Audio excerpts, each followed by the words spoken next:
What up, football world? It's your boy Rick here with Dangerous Old Sports, bringing you another Giants video.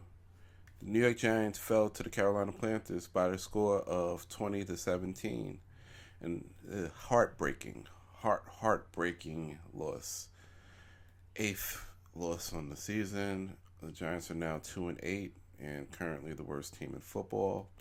So you think-a-thon guys. That's a victory for you, I suppose. For me, this is another shitty outing by the Giants. This was a winnable game that the Giants, through a series of unfortunate events, mainly our defense can't stop a nosebleed. They're letting running backs gash them for runs for weeks on end. They've been pretty bad the past 5 or so weeks. Um, Chuba Hubbard just ran the ball down the Giants' throats. They made this kid look like he was Jim Brown or somebody. Like, pound, pound, pound. Like, they can't stop nothing on the ground. And this is an indictment on them. Shane Bowen was supposed to be a run defensive guru specialist. At least he was in Tennessee, but that has not translated to the Giants this season.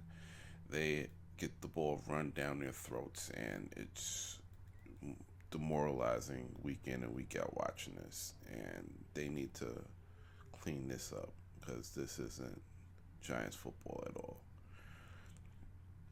Daniel Jones. There was parts of this game where honestly he did not look like an NFL quarterback. He's missing open guys. He's not pulling the trigger on balls that need to be thrown. That flea flicker on 3rd and 1.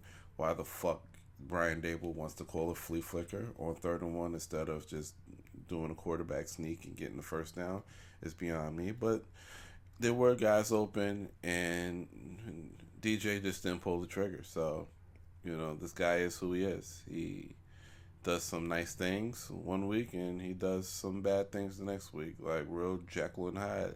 Like I said a few weeks ago. He threw a couple of interceptions. One was on a deflection that just popped up in the air and the defender caught it. The second one, he threw the ball behind Tracy, and the defender, took it in his hands and landed in bounds before going out of bounds. And that's the story with that. We could have had more points if we didn't turn the ball over. Graham Gano, first game back since week 2. He missed a makeable field goal from like 42, 43 yards, 1 or 2. He missed that and kept 3 points off the board. Graham Gano, who is now very much injury prone, he's missed, pretty much half the season. And we lost the game because he wasn't available. That's more of a Dable and Shane thing, but moving forward, Graham Gano should not be our kicker. You need to go out there and sign a new kicker. I don't know, whether it be from college or the XFL or is it UFL now or another league. Somebody young and healthy that can make kicks. There's no shortage of kickers out there. You have a personnel department. Go out there and scout and get us a new kicker that's younger, healthier, and cheaper. It's unacceptable that we have lost because we didn't have a kicker available. Let's see. I talked about the defense. I talked about the special teams. Talked about Daniel Jones. Talked about Brian Dable calling a stupid ass 3rd and 1 flea flicker. Tyrone Tracy. Tyrone Tracy had a pretty good game, and even though the game ended on, well, for the Giants, it ended on Tyrone Tracy fumbling on the first possession of overtime, where it was stripped from him. I know he feels bad. That's gonna be a long flight home. Thinking about that from Germany, feeling like he let his team down. But the Giants had their chances to win this game, and they failed on several aspects. And that that fumble was just the last thing. But he had 100 yards on the ground. He had another great game on the ground. He scored a touchdown.